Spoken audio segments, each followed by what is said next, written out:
आं उन्दैनिफ्रायनो बे क्लास 3-4 निफ्रायनो उन्दै समनिफ्रायनो आं मेथाइआव बिराद इन्टारेस्टमोन। ओमफ्राय जोंहा न'आवबो बिदिनो कालचारनि मिउजिक फारसे प्रभाब दंमोन, गोहोम गोग्लैसोनाय दङमोन। बयबो मोजां मोनोमोन, जोंनि आइ आफायाबो मोजां मोनो, आबौमोनाबो आदामोनाबो। थिग बिदिनो हाइ स्कुल लाइफनिफ्राय 1983 आव आङो रेडिअ' एप्रुभ जायो।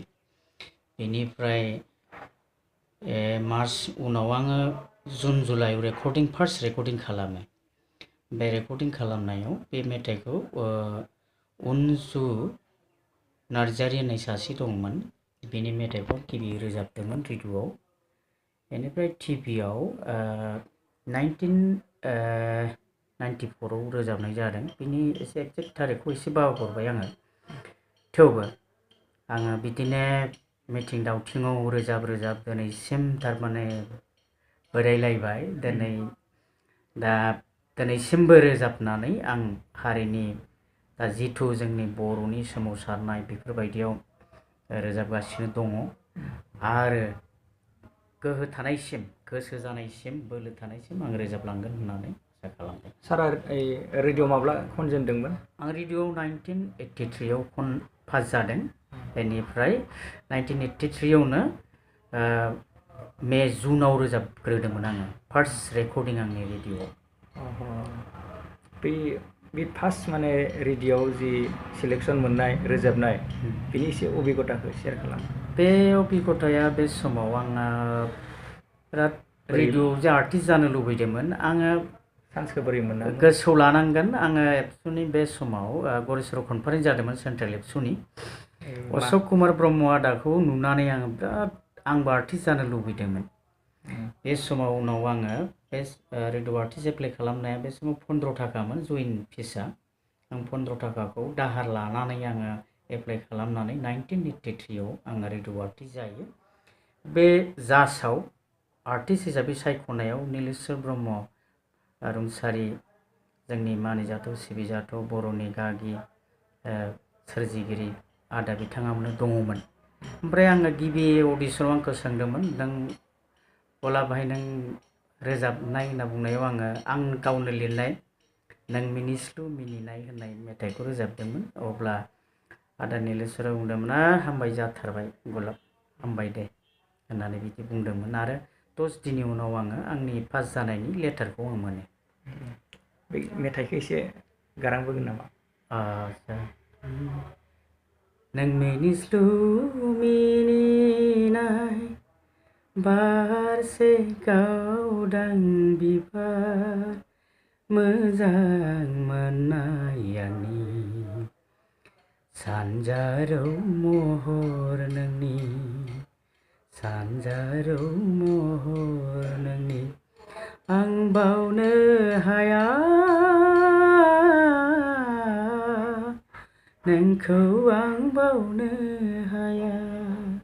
बेबायदिमोन आरो बे मेथाइआ। बेखौ 1983 आवमोन फार्स्ट रोजाबदों। फार्स्ट रोजाबदोंमोन आङो। दा बेबायदिनो खेबबेसेसो बिदि माने मेथाइ रेडिअ'थ' दा हिसाब गैया, एक्जेक्ट हिसाबखौ होनो हाया। 1983 निफ्राय बबेबा बोसोराव खेबब्रै खेबबाबो जायोमोन। 2000 निफ्रायनो रेकर्डिं माखासे माबाफ्रा गैया होनबाबो होनजायो। दा आगोलाव जोंनि समाव बिराद खस्थ'मोन, मात्र 700ल'मोन। जोंहा गारि भारायानो मिलाया, हारम'नियामफोरखौ गारिनि जों दुखियामोनबो।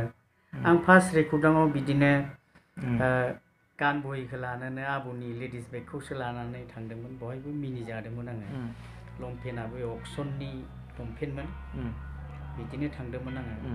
ओमफ्राय फार्स्ट रेकर्डिं बिदिनो जोङो सिटि बासाव गाखोनानै थांबाय। फैनाय समाव फार्स्ट आर्मिनि ट्राकआबो जोंखौ खुन्दायना होबाय, बयनिफ्रायनो एसे हाथायाव नांनानै थैहां जादोंमोन। दा थेवबो दिनैसिम रोजाबगासिनो दङ। आरो जोंनि समाव बिराद सुबिदा गैयामोन आरो बिदि थांलाय फैलाय। जों हारम'नियाम, तबला आरो गिटारल'मोन। आं तेजपुराव क्लासिकेलखौ लादोंमोन। दा बिनि गेजेरजोंनो बे समाव जोंहा रमान हांखोनिबो आन्दलन खालामदोंमोन। बे आबौमोना थाङोमोन। दख'ना गाननायनि थाखायबो जोंनि बर' हारिया आन्दलन खालामदोंमोन। बै समाव मेथाइ रोजाबदोंमोन। लोगोसे बे समाव उदिया सल होननानै रायजो बिनाय दङमोन। बाथौनि मेला जायोबा बिदिनो थाङोमोन। खिन्थु आं दुर्गा फुजा मायबा मायबा आं नायामोन आगोल बारा गैयामोन आरो बै समाव ओइ सारमोननि समब्रा समब्रि बेबायदि लोगो मोननाय बर'नि गागि मेथाइ खनगिरि मुंफोरखौ मख'नो हागोन बा गोसोआव थानायफोरखौ। दा बे समाव आदा कनकलाल स्वर्गियारि दा मुंख्लं नङा रुंसारि जालांबाय बिथाङा।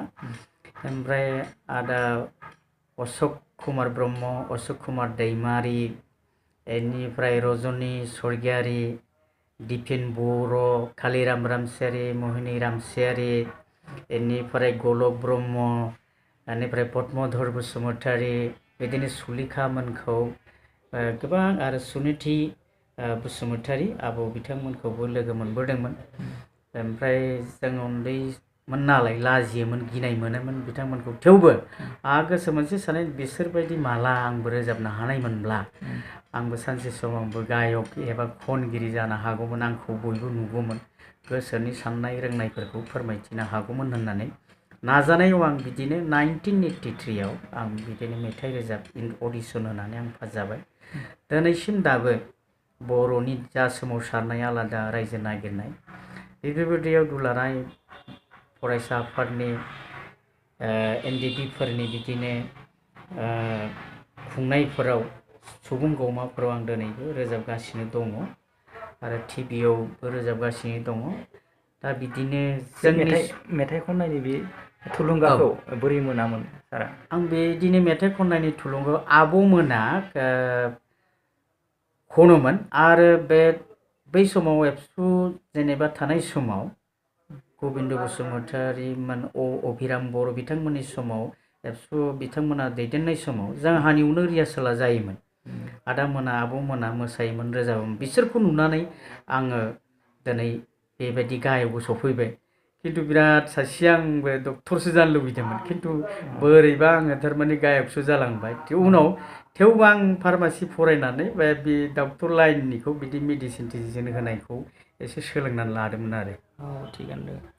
दा बेनिफ्राय बिदि केसेटनि माबाफोर केसेटनि बेलायाव जोंनि समाव बिराद केसेट मोनसे खालामनांबा बिराद थाखा फैसानि नांगौ जायोमोन। जोंहाबो बिदिनो थाखा फैसा गैया। आर्टिस्ट जानायनि उनाव गोसोआव दङ, आं जायगाखौ मख'ला, आर्टिस्ट होननानै लिंबाय, रोजाबखांनायनि उनाव मात्र 30 थाखा हरदों आंनो। बे समाव हयथ' 30 थाखाया 10 फैसायाव 10टा बुस्थु मोनोमोन नालाय, दा ओंखायनो बे समाव जोंनि थाखाय 30 थाखाया बहुत मुल्यबानमोन। खेबसे आरो मोनसे जायगायाव थांबाय, बे हाइ स्कुलनि बे सिलभार जुबलि, बहाय आंनो 700ल' हरदों। बे समाव 700आ 7,000 जादों आरो जोंनि थाखाय। दा बिदिनो आङो मेथाइ रोजाबनायखौ आफामोननिफ्राय, आइमोननिफ्राय, आबौमोननिफ्राय आरो गामिनिफ्राय, रायजो राजा खाथि खालानिफ्राय आं थुलुंगा मोनबोदों। सोमावसारनायफोराव खालि आंखौ गलाबखौ नायगिरोमोन। बे समाव कामरुप डिस्ट्रिक्टमोन, गरेस्वर जिल्ला एबा कामरुप जिल्लायाव आंनो गिबिमोन होननानै बुंजायो। ओमफ्राय बे समाव सारा माने गोसोखांथावना मोनसे ससे मेथाइ सोरबोयोमोनबा? बे मेथाइआ आंनाव दङमोन, बे माबा जिउ जिउ बे आंनि मेथाइनि जिउ, बे सुखुआ नोंनि, बे दुखुआ आंनि, रोजाबो मेथाइ आं बयनिबो थाखाय, गोनां गैयै बयनिबो थाखाय।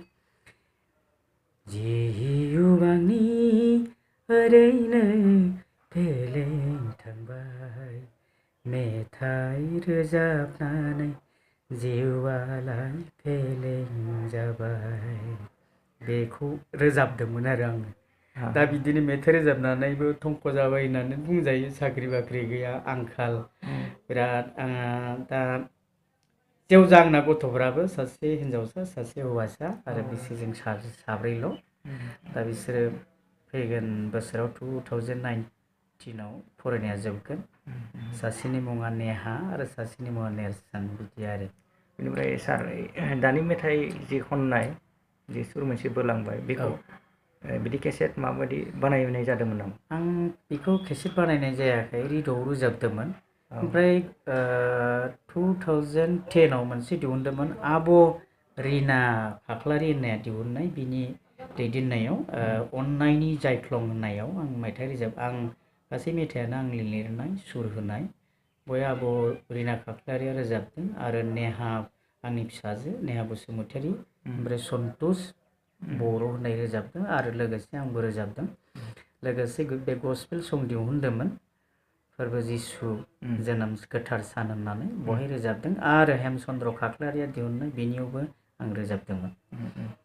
बेनिफ्राय सासे माने गार्जेन बा बिमा बिफाया सासे गावनि गथ'खौ जुदि देंखोगिरि दा सारमोननि बायदि खालामनांगौ जायोब्ला मा दिगखौ माने नोजोर होनो गोनां जायो जे क्लासिकेलनि बाथ्रा थाबाय दाथ' बिराद कम्पिटिसननि जुग नालाय दा बेफोराव जोङो मा दिगखौ नोजोर होलांनानै गथ'खौ बे फारसे दावखो होनाया बा लांनाया मोजां जागोन।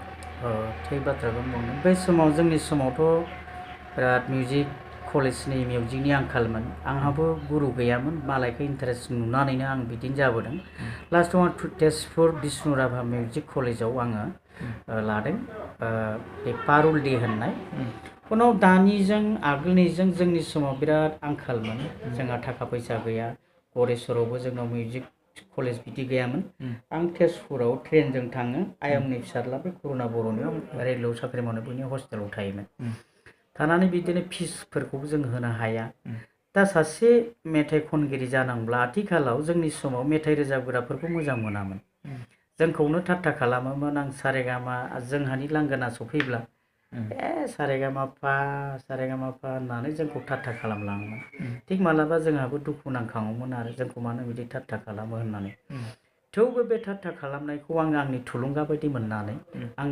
रोजाबलांदों ओमफ्राय उनाव गायक जादों थिग बिदिनो जों बायदि बा गुबुनफोर बायदि आथिखालाव बहुत मोजां मोजां खनग्रा लिरगिरि दैदेन मिउजिक होग्रा रनसायग्रा आरो मोसाग्राबो सफैबाय नुजाफैबाय जोंनि गेजेराव दा बिदिनो मोजां मेथाइ खनगिरि जानोब्ला गार्जेनफ्रा जोंना दोनो है मिउजिक होयोबा फाग्ला फाग्लि जायो फरायनायखौ साननांगौ उमुक साननांगौ जोंनि मानसिफोरा मिउजिकखौ बारा गुरुत्थ' होआ नाथाय दिनै माखासेफोरा गुरुत्थ' होनानै बिदिनो एगजामपोल होजायो जे बे निकिता बर'मोना दिनै प्रनिता स्वर्गियारि मोना मासुम नार्जारि मोना आरो बिदिनो मोजां मोजां मेथाइ खनगिरि ओंखारसोबाय नाथाय मेथाइआवबो आं बुंनो सानो दानि मेथाइफोरखौ माखासे खोनासंथावा बिमा बिफा गथ' गथाय लानानै खोनासंजायै बायदि जाहैबाय मेथाइआ जोंहा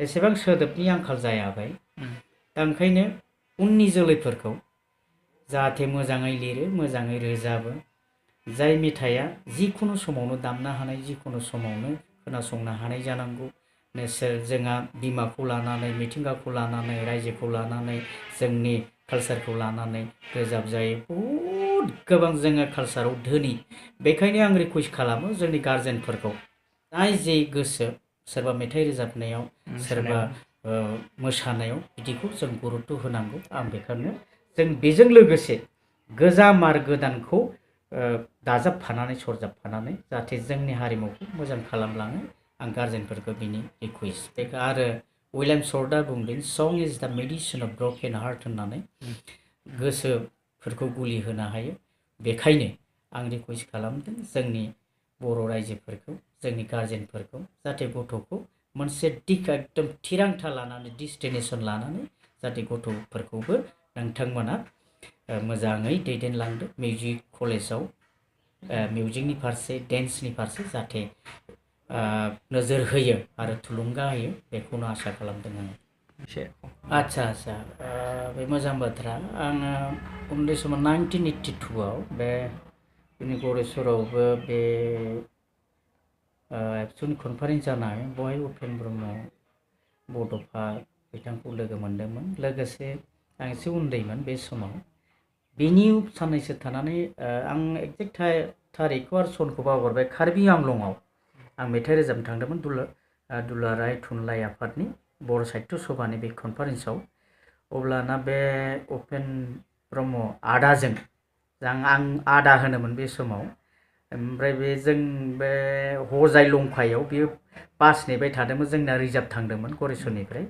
बहाय जोंनि रिजार्भ बासावनो गाखोनानै जे गलाब फंबाया बुंदों गलाब आं बेयावनो जोंनि आन्थुआवनो जिरायनो हागोन होननानै आं जागोन आदा जोङो आंनो नोंनि फिसाज्ला बायदि जिरायनानै थांनोसै होननानै आंनि सिटखौ हगारनानै उपेन्द्रनाथ ब्रह्म आदाजों आं कार्बि आंलं लांहिमसिम आं बेनि आन्थुआव जिरायनानै थांदोंमोन आरो बे समाव आंनाव मात्र 100 थाखाल' थांफादोंमोन पकेटाव दङमोन खारन मालायखौ जालाय सिनाय नुबा जानो लुबैयो एक्सेप्ट फ्रि टाइमाव एक्जिबिसनाव हाबदों माबा बायनो लुबैयो बायनो हायाखै थेवबो ओमफ्राय लास्ट खालि कालचार अपेनाव साहित्य सभानि गासैबो दैदेनगिरि लिडारफ्रा दङमोन कमल कुमार ब्रह्म गौरी कान्त ब्रह्म बिथांमोना दंमोन बेनिफ्राय धरेन बर' आदा बिनेस्वर मोना गासैबो दङमोन बे समाव बिसोर आंनो सोरबा प्राइज होदों प्राइज होनायाव आंनाव 3000 नोगोद जादों बे 3000 आंनि थाखाय 30000 जादोंमोन ओंखायनो बिराद आं खाफाल मोजां होनना सानदों बहायनो आंखौ बुंदोंमोन आरो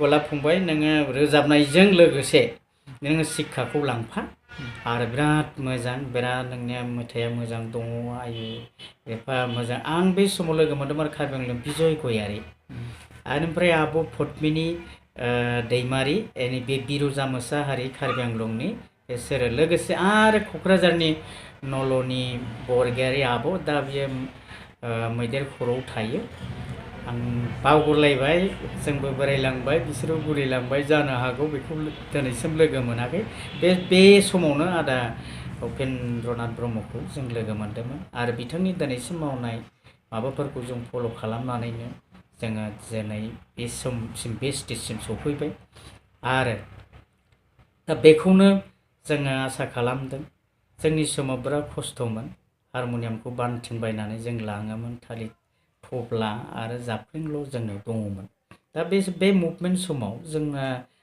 गाज्रि मोनब्लाबो जोङो फ्रायानो गाज्रि मोनोमोन खोनासंनायल'सो मोजां मोनो ओमफ्राय गान फाल्थु मेथाइ रोजाबग्राफ्रा खामानि गैया बिदि बुंब्लाबो जोङो जोंनि थुलुंगा होननानै जों बेखौ नाजावना लादोंमोन आरो सरकारनिफ्राय माबाफोर मदद बिदि मोनबाय दंमोन नामा दिनैसिम आङो सरकारनि स्टेट गभर्नमेन्टआनो जा बिटिडिआनो जा जोंखौ दिनैसिम आङो नया फैसा होनब्लाबो भुल गैया दिनैसिम सरकारनिफ्राय जेबो अनुदान बा बिदि मोनाखै बेबायदि सानो नामा सारा सानोमोन नामा बेबायदि जुदि आरो माने मदद मोनबावनायब्ला बेबायदि दावखोलांनो बा हाबावगोन होनना सानोमोन नामा आं मानसिफ्रा मेथाइखौ खोनासंनानै स्टेजनिफ्राय ओंखारबा बयबो थुलुंगा होयो आं केसेट बानायगोन उमुक बानायगोन होननानै खिन्थु दिनैसिम टटेलि 51 जाबाय रावबो मानसिया आवगायबोआ ओंखायनो ओमफ्राय मोजांल' होनना बुङो ओमफ्राय बिदि रांखान्थियाव मदद मोननायमोनब्ला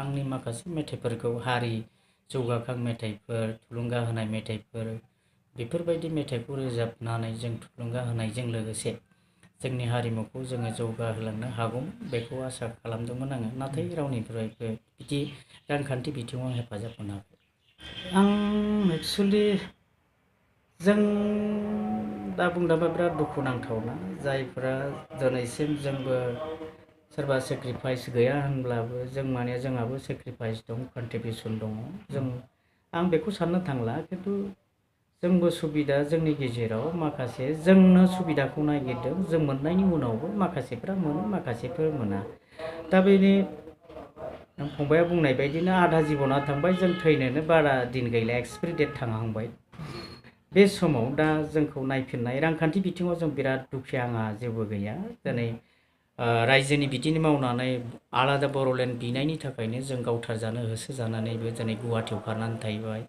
दिनै आलाय सिलाय जानानै दिनैसिम आं न' गैया न' बिथा गैया आं गुवाहाटियाव बिदिनो हाजोसायाव थायो थानानै बिदिनो फिसा सानै फिसाजो सासे फिसाला सासे फिसाजो जेवजा ओमफ्राय बिसि जों साब्रैजों थायो आलाय सिलाय बिदिनो जोंहा थाखा फैसा बिदिनो बिला बिसि जों आबौमोननि फिसाइफ्रा गुमैमोना साख्रियाल गोजा मालाबा बिसिनाव दाहार बियो बिसोरनो मेनटेन खालामजोबो होननानै बुंबाबो गोरोन्थि जानाय नङा सार बिनिफ्राय दिनै समसिम सारा बेसेबांसो मेथाइ सुजुखो बेसेबांसो मेथाइ खननाय जाखो आं दिनैसिम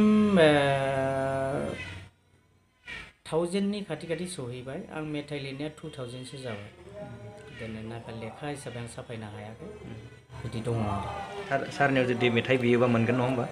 बियोबा मोनगोन। आंथ' होनायनि राजि दं, सुरबो होगोन माबाबो होगोन, आं जोंना बिदि आरो जाबाय। जा मोनसे मेथाइ बानायो जाहाथे मोजां, जाय मेथाइखौ जों खोनासंजायो, बिसि फिसाय गथ' गथाय बिमा बिफा लानानै खोनासंनो हायो, नेसनेलि जाहाथे मेथाइ जानांगौ, जोंथ' कालसारेलिया जाहाथे लिंक थायो, बियो क्ल'ज रिलेटेड जानांगौ, बेखौनो खावलायदों। आरो उथिफुनाय सेंग्रा सिख्लाफोरखौबो आं थुलुंगा होथों, बिमा बिफाफ्राबो आरो सरकाराबो जोंनि बयबो थुलुंगा होथों, बेखौनो आसा खालामदों आं।